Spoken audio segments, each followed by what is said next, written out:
Hello, welcome to Bangkok ChitChat with Andrew and Andy. Before we get going, we would just like to thank you so much, and we know who you are, the people that subscribed and liked the first show. And we got a bit of feedback. My son said that I shouldn't wear shorts. Hence the long trousers today. So we're learning. Have you had a good couple of weeks? Yes, everything's been very busy. The start of the new year. It's always busy for us. Different projects running. So yeah. You mean this is a studio, Cube Media? Yeah, from the studio point of view, but also other filming and the online marketing side, Facebook design, print.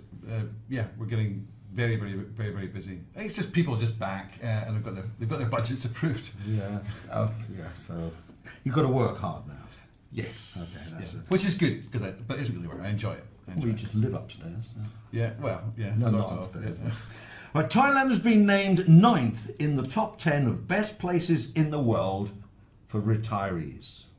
Wow. That's according to Living Magazine. And they said the Chiang Mai, Nakhon Phanom, Nong Khai in particular were mentioned for the attraction of wonderful nature, the quiet surroundings, and the possibility of economical living, all made for a fantastic retirement opportunity. So they were. I mean, we've been talking about this in other interviews. I don't know if they're. I know a lot of people in Pattaya live off their pensions from the UK. That's right. Do they get the whole pension, or because they're living? What I understand is, from a UK point of view, I'm not sure about elsewhere, but it's not indexed in the UK. Your pension is indexed, so it relates to the cost, the changing cost of living. Right. But when you're overseas and here, there's certain countries where they do continue doing that. But in Thailand, no. Basically, you are fixed at that rate. Well, actually, Thailand was named the second best place in Asia. Who's the first? I don't know, it doesn't say. Trust you to ask that question. God. No, I think Thailand's an excellent place to retire. It's good. But I'm not sure if I could live in the boondocks. Yeah, I think it would need some excitement. But I don't know how much these areas have developed. Would you live in Pattaya if you had a choice? It wouldn't be my first choice, really. I think Pattaya is great, and I know a lot of people staying there, and they're very happy. And the surrounding area. But I think probably because I've lived in Bangkok for 30 years, it'd be difficult to move. And I've got so many friends. I know where everything is. Well, that's the old comfortable pair of slippers, isn't it? You know, you feel comfortable. I think wherever you lay your hat. Paul Young. Yeah, you basically you adjust to it. But I'd go to Chiang Mai, I think, if I had to move. Although that's getting busier and busier now. Well, do you want to be in the mountains and the cool, or do you want to be at the beach? I wouldn't. I lived in Spain on the beach, and you do take it for granted. And I know people live in Pattaya, and I say, when's the last time you went down to the beach? Let me think. You know what I mean? You imagine if you moved down there, I'll be there every day. No. Well, I'd rather go to these places on holiday or for a few days and then come back to them. Is it not a bit like when people buy or rent a condo, they say they've got a swimming pool and they never use it? Yeah, true. Well, it's a fact that they have a pool. Buying a boat. Yeah. You know, no. All right, now this is interesting. Poll results from a website. The website is called PattayaUnlimited.com, so it's from Pattaya. 500 Farang were asked the question, is Thailand still smiling? Because when I came here, the big thing was the land of smiles, which I think it was. Well, 3%. Well, 3% said yes, but only outside tourist destinations. In other words, they smile in the suburbs and they smile, nowhere where there's tourists, basically speaking. Are we the tourists are a novelty, or is it just a? Well, let's go through the poll and then I'll give you my thoughts on it. 13% said no, they have become wary of foreigners. 13% said yes to the Thai sense of fun is always ever present. They are jovial race, I think so. 18% said that no, they are strictly business only, and that's 18%. I don't think they are business only. I think it's in the culture to do business. Because a lot of them are like mum and pup shops, and Thais open up businesses all the time, but they're not corporate, mega. Well, they do that as well, but there's many man in the street that has his own business. Yes. But I think any city or anywhere, especially capital cities, there's a more coldness. Rat race. Rat race. There's more responsibilities. There's more worries. People now get more credit credit issues. I think, yes, the land of smiles, certainly when you go up country, yes, people are very, very friendly. I think. Well, this is frightening. I think from tourist destinations, I think it's still friendly, but I think there's also been a point where there's a feeling of entitlement. Yeah. Well, at top of the list, it was yes. 36% said yes, but the smile is no longer genuine, and that was got the most votes. Yeah. Maybe that's right. Maybe people are not happy in their job. Maybe we don't know the circumstances. Yeah. But I think there is. I mean, I've noticed this thing is an entitlement. I think some foreigners can just be downright rude. Well, when I go to say my 7-Eleven in my store in my area, I always get a nice smile. Not because they know me, because I go to different ones. Got so many. There is my regular one, but they always smile. But when I was in Pattaya last, I remember going to a 7-Eleven. It was efficient, but it was very cold. No smile.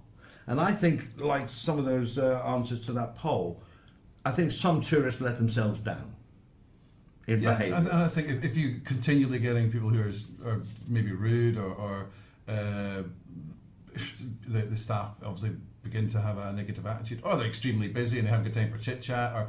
But one thing I have noticed, and I've mentioned this to some Thai friends, is when you go to a 7-Eleven, I always taught my daughter to say please and thank you. Yeah. So every time, I remember one time we went into a 7-Eleven, she didn't say thank you. And I said, why wouldn't you say thank you? Just not. Right. And walk out. I do see this where people just, they go in, they buy the product, and there's barely a word passed, yeah? Some of the staff can be say, "Kom ka," or "ka," or whatever. But others will just take it and just walk away. I just wonder why that is, because... Well, from the customer's point of view or the shop assistant? From both, but I just see the people who are buying something. I look at it from that point of view as well. They just show their bag of crisps, and they. But it's maybe the way we're brought up. I mean, if you when I was a kid, you walk by somebody, hello, good morning. You don't get that here. Maybe it's a fear of engagement. Yeah. Well, we've covered this in one of our shows that hasn't gone out yet, like political correctness. Yeah, but I don't know. I mean, I don't know the answer. To be honest. I don't really think much about it. You adapt to wherever you are, and if you don't like it, you leave. All right. Well, moving on. One of the biggest topics over the last couple of weeks has been the pollution, and I've noticed it on the SkyTrain. More and more people wearing masks. It's actually Thailand's deployed what they do up country when they have no rain. They do the rain making thing, which is throwing chemicals at They used to have a dance to do that, didn't they, in America? Well, when I first came to Thailand, right, when they say rain making, I honestly had this Indian chief with his whole thing going running around a fire. I had no idea that rain making planes, they seed the clouds in an effort to make it. So anyway, that's been going on. Well, basically, public discontent has surfaced on Thai social media and television with pollution-related hashtags trending, and TV hosts advising viewers on the types of face masks they should wear. Not only fashionable ones, but should you have the full-on... Well, there's a picture in one of the magazine with the guy with he's like in World War One, with a mustard gas. Well, there was a read in a newspaper that they were actually saying that normal masks will not make any difference because the particles are so small they can actually get through the masks. Now, I know you've got other ones which are motorcyclists will use. You've got charcoal and everything built into it. Maybe they'll work, but the normal ones you'd buy, very thin fibre, they're saying it makes no difference. However, we talk about this with the pollution, but have you noticed that if you're not on the SkyTrain a lot, you don't get sick as much? Well, that's because you're mixing with people, right? Yeah, so obviously it's certain times of the year where flus are prevalent, etc. But well, I've got a Thai I'm not sure what you can do. And I also say with the flu jabs, the flu jabs, when you get them, they're probably valid for a year. If you have to get them again. It's supposed to be, it's an annual thing. Yeah, so I mean, the world is changing. Thing is, how can we reduce the pollution? So obviously cars, something's happening with that. We're now pushing towards electric cars. But this is all to do with the weather. We've had I'm sure unusual weather with no air. I mean, it's been still because of storms, and where it just hovers. You know, I mean, It'd be interesting if anybody knows why it's particularly happening. It's now. Send us a message, let us know. Either on YouTube or on Facebook, right? Yes, there's facilities there. We Messenger, do read comments, them. We will read them. You're watching Bangkok ChitChat. We're going to take a short break, and then we're back with What's On.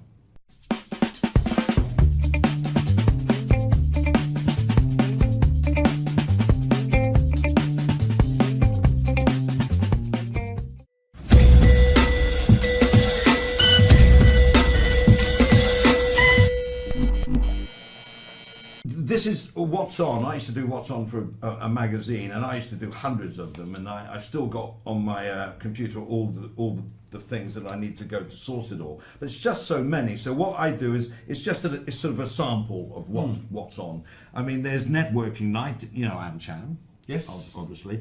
Young professionals. And I'm reading it out because maybe the younger people aren't watching, but the older people that are going to send them to it are. So, what I just say, it should be for the people who are feeling young. Yeah, good one. Good one. Right. It's the very first Young Professionals Networking Night of the year. There's no age group. That is tomorrow, January 31st, and this is what I like about these networking, at the La Dotta La Grata, which is the ground floor of Satcher's Hotel. You know? Yeah, no. I don't know where Satcher's Hotel. Well, it's on Sukhumvit. It's Soy 19. Right, okay. These hotels are springing up everywhere, aren't they? Yeah. All right. So blah, blah, blah, blah, blah. Right. Now, this one for the kids, literally kids and their parents. KISS, the school. KIS, yeah. KIS. I call it KISS. KISS, okay. KIS. Well, it's a children's school. Maybe you shouldn't call it that. True that. It's Kasani International School. I never knew that. Yeah. It's Soy 15, right? Yes. No. KIS International What's that one down School? Soy 15? Have we got an address here? No. Never mind. Well, Kasani International School is Prachuotit Road. So what's the one down Soy 15?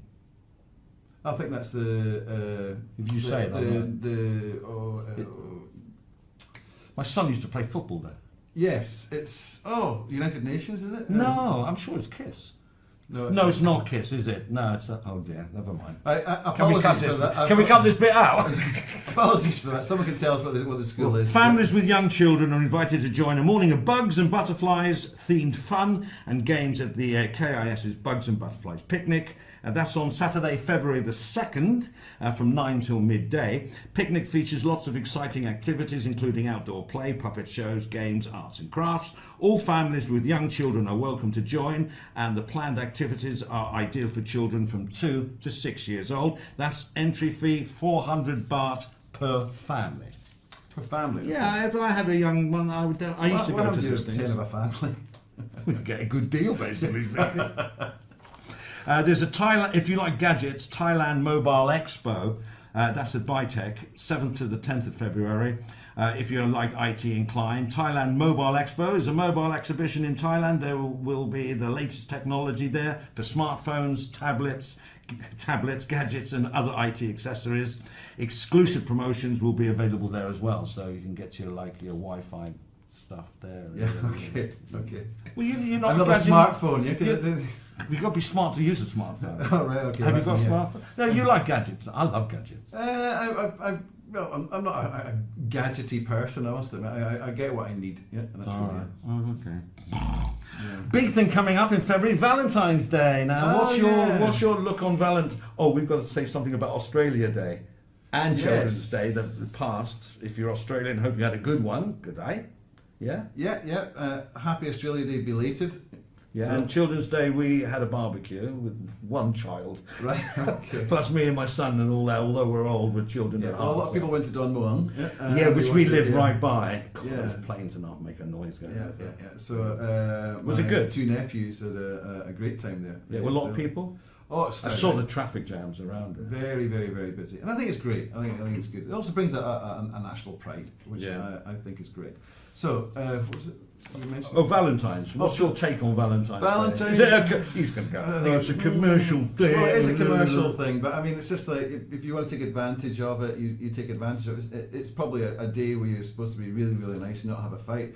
Like Christmas, yeah, but everybody does. But, you know, did they get 1 rose or 12 roses? Why did you spend so much money? If you bought it yesterday, it'd have been cheaper. You got it the next day after, it'd have been cheaper. I remember when I was about... You can never win. Well, when I was 17, because the thing is, you send the card to your loved one without signing it. Right? Oh, I think that's for kids for the Well, I was 17, and I remember I sent it to this girl, and I was so nervous for sending it, and then I never saw her again. She must have known it was from me. She must have recognised your writing. You probably sat beside her in class.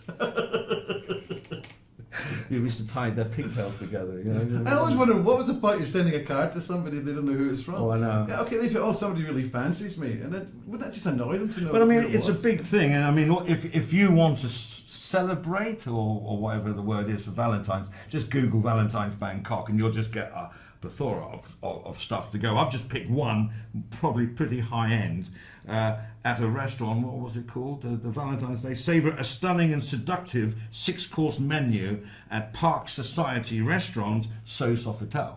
Now you know that, don't you? That's over there somewhere. I still haven't got the address. of it Maybe here. what you should do on Valentine's Day is take something, so you're going to go away for a weekend to present that on the 14th. That'd be nice. You're planning to have a weekend away, yeah? Well, true, but I mean, it is a city hotel. No, I'm talking about just for Valentine's Day. In general. for people. Oh, yeah. I mean, here at the Sofitel, each dish resembles a striking piece of art, all incredibly done for Instagram purposes. So Right. these people, they do, don't they? They go out to dinner, and I'm just about to start. And everyone, stop! Take the picture of the food. I'm bloody hungry. Anyway, it's going to cost you $3,600 plus per person for the 6-course menu, and if you want wine to go a weekend with away for that.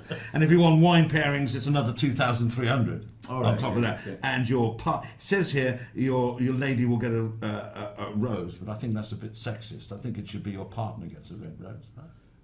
Yeah, but You're not always going to take a lady what to do a we get? Valentine's. We give flowers. What do we get? What do the guys get? Yeah. The bill. Yeah. Okay. Thanks. All right.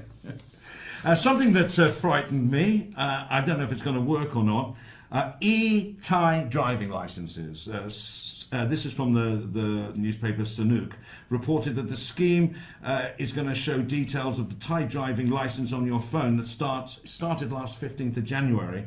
It's going to be unnecessary to carry the regular plastic license with you if you've applied for this e-driving license. Now, I don't know what happens if you got caught in the wrong lane. Normally what happens is the police stop you and they say, come to the police station to pay the fine, right? And they take your license there and then. So if you haven't got your license on you, you've got the phone, what are they going to do? You make sure you change the battery, so you got a dud battery. Change the battery, put it in, my phone's not working. No, I mean, they hold the license as a sort of, what's the word? Insurance, yeah. Insurance. So if it's on the, they take your phone. I'm not sure. Maybe there's a. I'm not sure how it works, to be honest. Well, anyone with an old license can now apply for the new EDL, as it's called, at the Department of Land Transport offices, you know that over there at Morchit, nationwide. So there we are. And I think that's for Falang as well. Those with the car and motorcycle licenses are eligible as well. What I think is great is that the government itself, just like every government, they're moving ahead, bringing in technology, making it useful, making it accessible for people. I think it's a good idea. How it all works, I'm not too sure. But it's nice to see that progression. Well, it is. Yeah, I mean, we were just off camera talking about everything is going to be through your phone. Yeah, which gives you even a more nightmare when you lose your phone. Yes. I mean, have you ever done? Oh no! Where's my phone? Yeah. And I mean, you just. Where's my phone? Well, absolutely. Phonetic PA. Hey, this is up your street, Bangkok St Andrews Society, the Burns Supper. It's what is it? Burns Night. Is it Burns' birthday or something? Or why is it now? Generally, it's to celebrate Burns, and they have some poetry, some songs. Yeah. An evening of wonderful Scottish fare, including haggis. Now, what's neeps and tatties? It's basically turnip. Yeah. Sounds better, neeps, I think. Yeah. So you get a couple of turnips, a few. What's tatties? It's potatoes. I love it, actually. I love turnips. Yeah. Do you? Roasted? Yes, yes. Yeah. And what else you got? Music and verse, and of course a dramaturg. Yeah, it's actually a great night. Where is it? Oh, at the British Embassy Gardens. How nice is that? Okay, yeah. So normally it's at the Amari, Watergate. Yeah. So I think this is because the British Embassy is closing. It's, yeah. But also, it sounds a bit boring, yeah.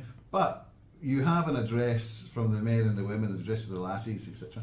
And it's very, very funny. It's more What's funny? more a comedy sketch, because what the girls do is bring down the guys, yeah, and the guys bring down the girls. Yeah? It's probably the most sexist two elements of the night or of the year. And what do they do? You just basically take the mickey out of both. It's like a grilling, right? A roasting. Bit of a grilling, but it's not political. It's more on a funny level. Yeah. So it is very good, but also the chit chat around at the people.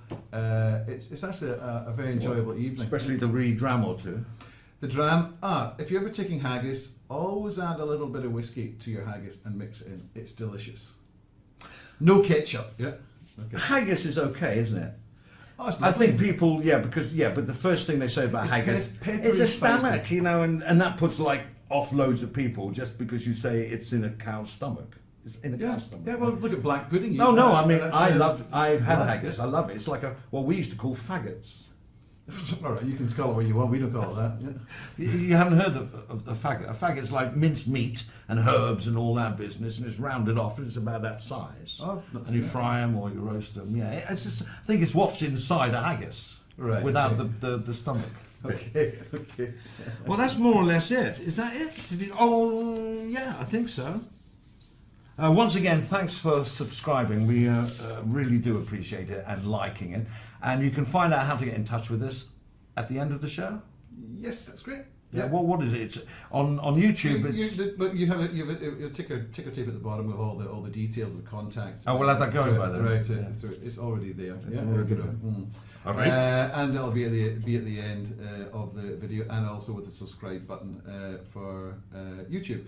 That'll notify you of new shows that are coming out, which are regular. Yeah. We've checked this out and it does work.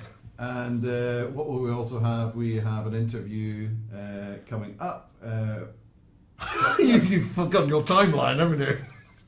We've got a teacher, but he's more than a teacher. So the interview is not going to be around. That's for another day, about how the teaching scene here. But he is a teacher, but he's also lived in Brooklyn in New York, and he's done acting jobs and everything else. He's a pretty good impressionist as well. So that interview is coming up. Yeah, that's soon. coming out in the future. But we have Paul Dickinson. Paul Dickinson before that. As an interview, very interesting. He's discussing different financial issues, how to look at your medical side. The medical and it's not insurance a thing, sell, yeah. it's informational. Yeah, He's a regional manager of Business Class Asia. that's correct. Yeah. All right then. So until the next time, it's bye bye from me. And bye bye from me.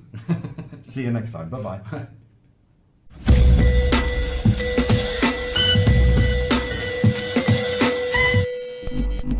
Hello, welcome along to Bangkok ChitChat with Andrew and Andy. Today in the studio we have Paul Dickinson, who's Regional Manager of Business Class Asia and is a Chartered MCSI. Welcome to the show. Thank you, Paul. What is MSCI? What does that stand for? MCSI is actually a member of the Chartered Institute of Securities and Investments. All right. So Sounds impressive. it takes a bit of hard work, but probably it's good to have the professional qualifications and sort of being affiliated with a professional institute as well. So Okay, well, nice to have you on board, as it were. Is that based? Is a qualification based out of the UK, or is it a worldwide recognised it's out of the UK, but it's worldwide recognised okay. as well. So yeah. Okay, so a little bit about the company.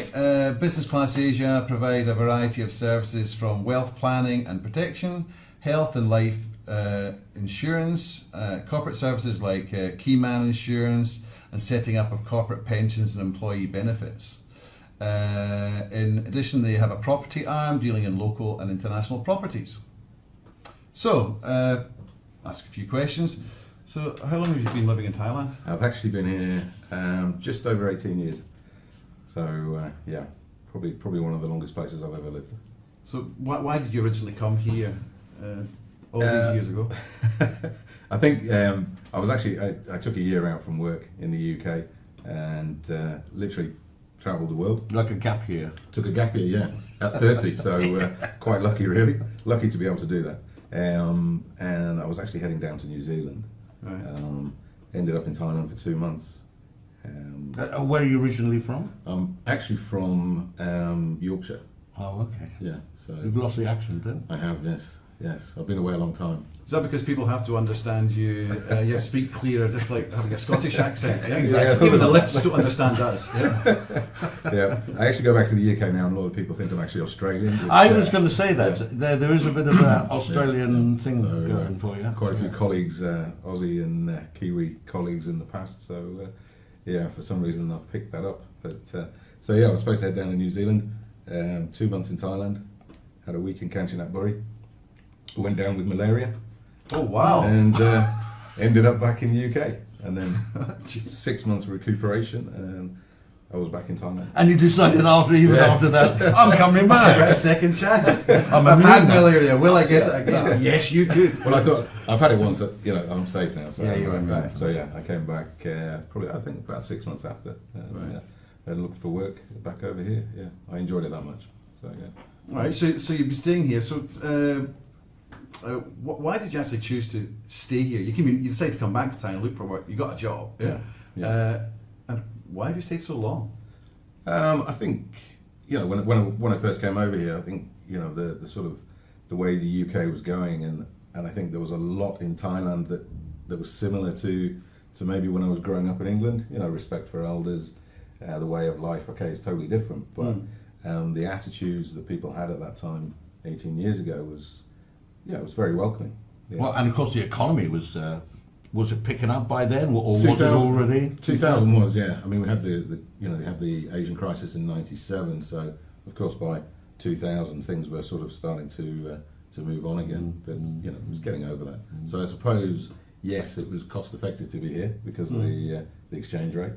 Not now. I think back then it was around 75 baht to the pound. We're on about. Oh yeah, it was a nightmare going back to England. So the beer was probably about 50 baht or something like that. It was it was good to be here though. Yeah.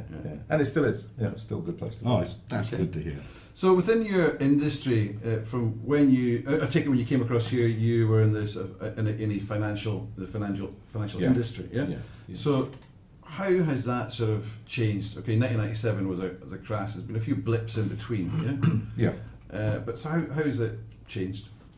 I think the industry, I think globally what we've seen probably since 2000, we had the dot-com boom and crash.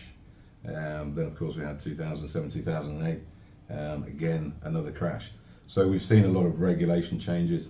Thailand has, to a certain extent, followed on slowly, very slowly. So my industry, to a certain extent, in those days was very. Anybody could come in and basically open a company, and to a certain extent, sell offshore products. Right.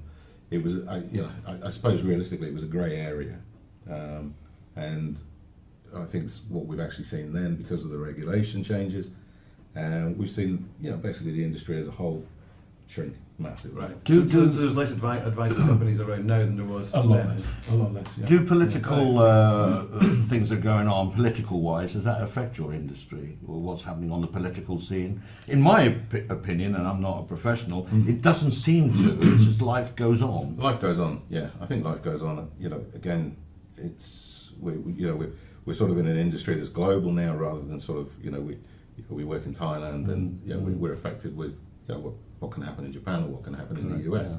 So yeah, it's not really internal. So politically, you see changes.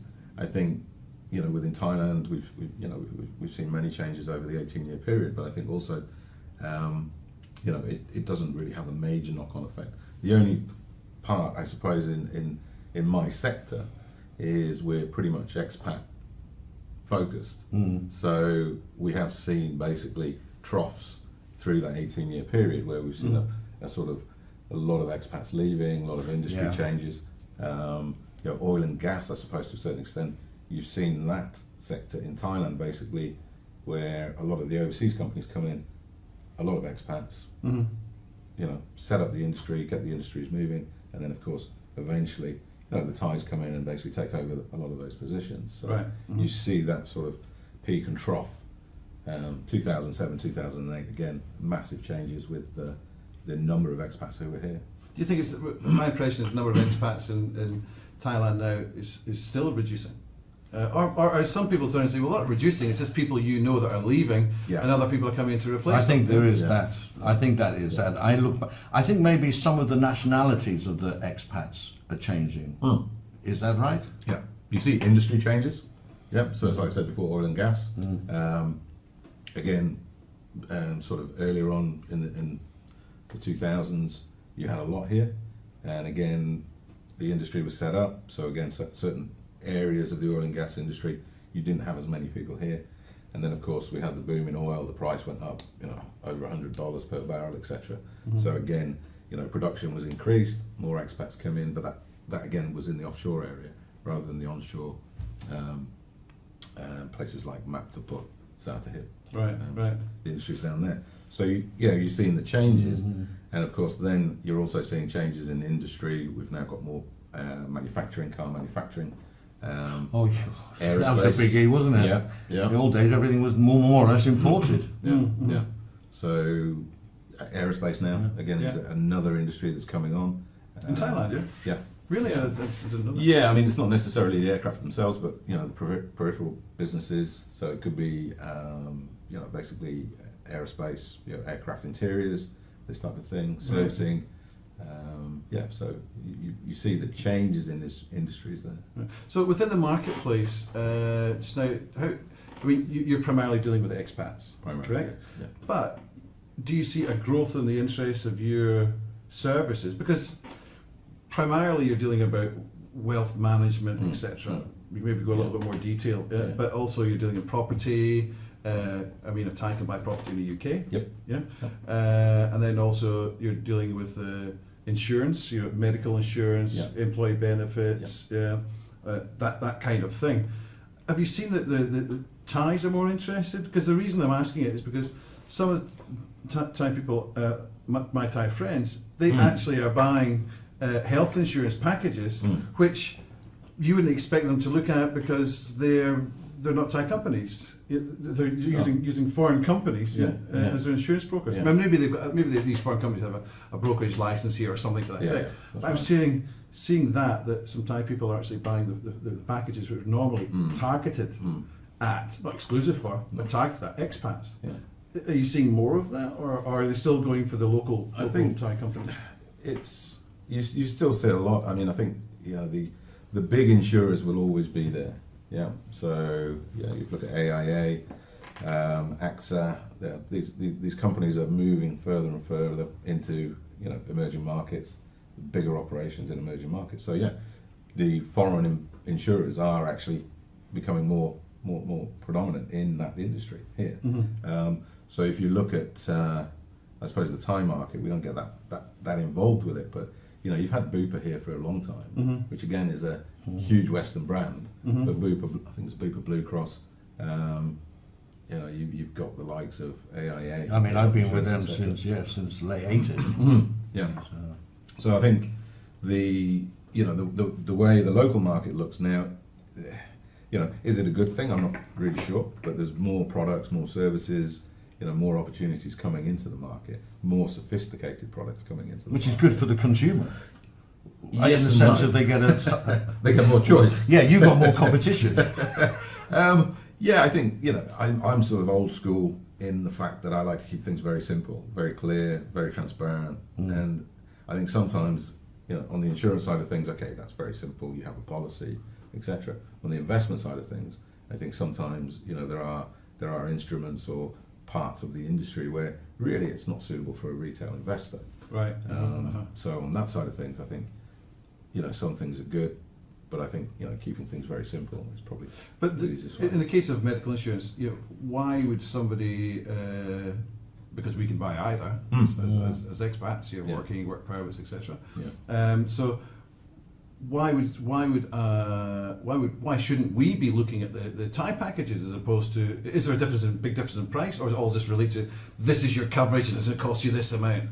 Because they're all different products. Yeah. They have Yeah. life insurance attached to health insurance, the Thai side, Yeah. and then they get money back. But Yeah. then, if they're all there to make money, so is Yeah. it just smoke and mirrors, or No, what? not necessarily. I think if you know as an expat, if you're not traveling, they have again different policies.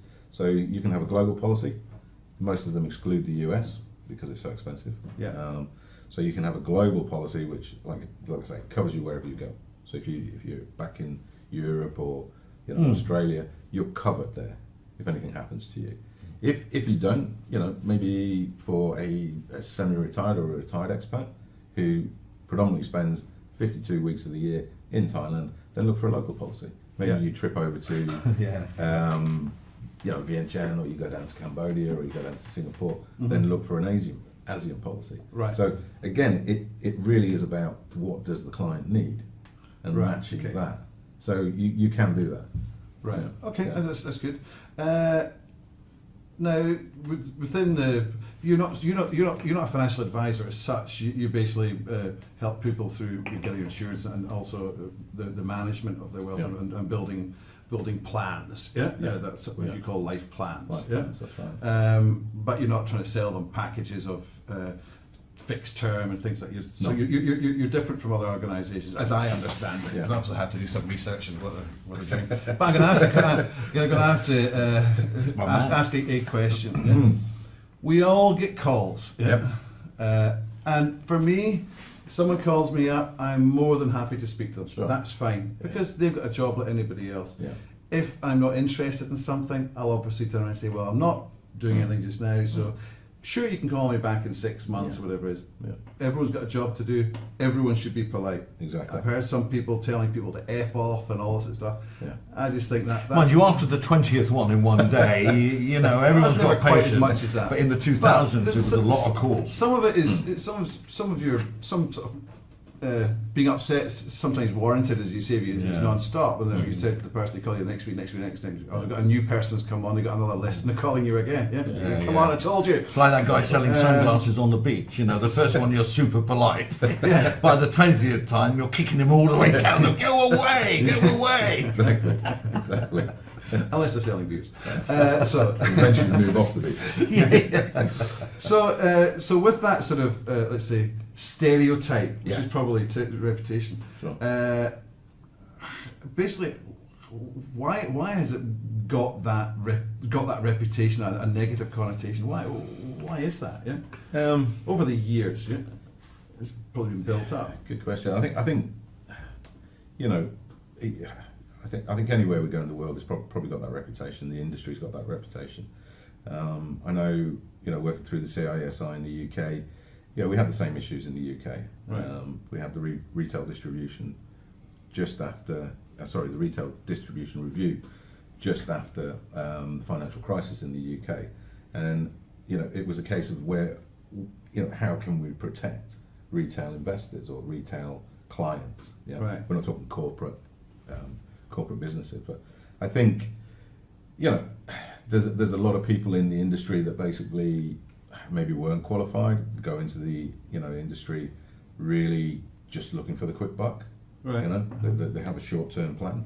Not qualified, or Not necessarily not qualified. I think if you look at some of the cases that came up in the UK after after the financial crisis, well, not just the UK but globally, there were people there that chasing the profit basically. Mm-hmm. I think if you're in the industry, you need to go into any meeting or with a retail client. As I said, we distinctly segregate types of clients. But if you go into a retail client meeting, then you're basically sitting down with somebody, and you need to get the information from them to give them, and work with them in their best interests. right. Whereas, if you're in a position whereby, does regulation stop that from happening? Not necessarily. Right. But yeah, you've had it in the past where basically people have been sold products, services, investments that weren't suitable. Right. Okay. There's a good question here because we've got to move on. I'm getting signals from the producer saying that we've got to running out of time soon. With Brexit looming and the confusion in the markets that's going to bring, what would you advise people should do with their money? I think again, you've got to look at your time frame. We will always have, these sort of dips within the market, and we will always have, people call it financial crisis. But I think, you've got to look at the time frame. I think if you're looking as a new investor now, or you have new money now, then I think, Ray Dalio from Bridgewater is probably one of the guys that I follow the most, and again, one of the most successful investors out there at the moment. Is hold. I think basically really the markets are there. Have it where you like in a bank at very low interest. Liquid, keep it liquid, low interest, and I think we're in the, as I said, Ray Dalio, the way he puts that across is, we're probably 12 to 18 months out from the end of this current cycle, this current financial cycle. So What about the local side, local investment? What should people be doing with their money? Yeah. Locally, I think at the moment it's probably the same. We've got the election coming up here pretty soon.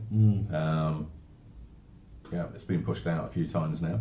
Where should they put their money? I mean, I know the LTFs, RTFs, the LTF is long-term managed funds, RTF is retirement managed funds. So, as I understand it, LTF, if you're not looking to retire very soon, go to the LTF because you can cash it in after, I think it's 7 years.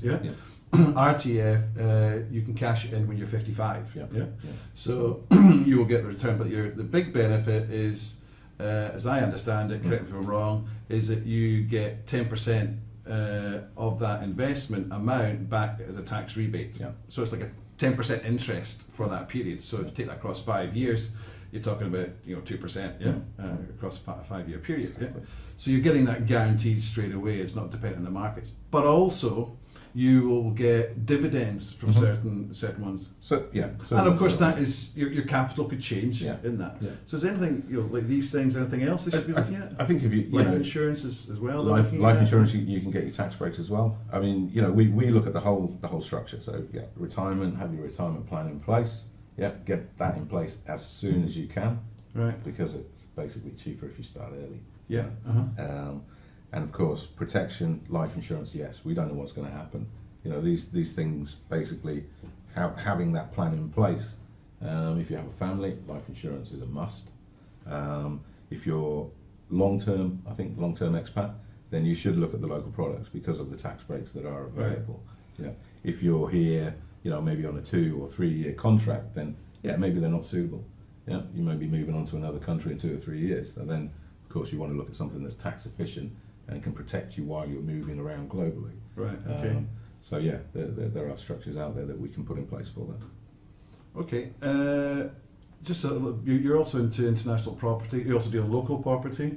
Yeah, we have a company that actually does local buy and sell rents. So we hear all these people investment in the UK.